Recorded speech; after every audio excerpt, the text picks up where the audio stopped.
Ya, jelang debat publik kedua, setiap calon wakil gubernur Sumatera Selatan harus memahami kebutuhan 17 kabupaten kota dalam gagasan dan program kerja yang dibawa untuk meyakinkan masyarakat di Sumatera Selatan.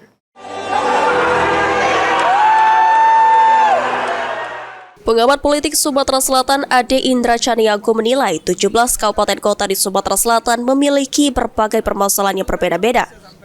Sehingga setiap pasangan calon wakil gubernur Sumatera Selatan harus dapat memahami setiap daerah yang ada di Sumatera Selatan.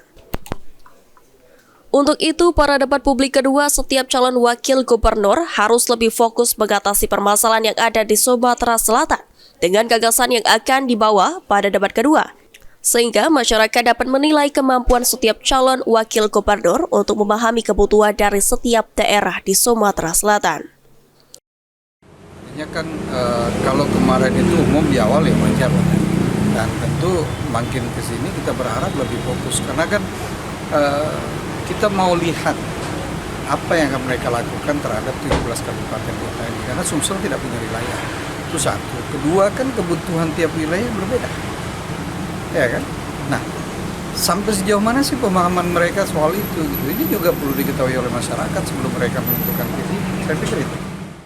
Dengan adanya debat publik calon kepala daerah, diharapkan dapat memberikan gambaran kepada masyarakat Sumatera Selatan yang belum menentukan pilihan untuk memilih calon pemimpin yang dapat membawa perubahan untuk Sumatera Selatan 5 tahun ke depan.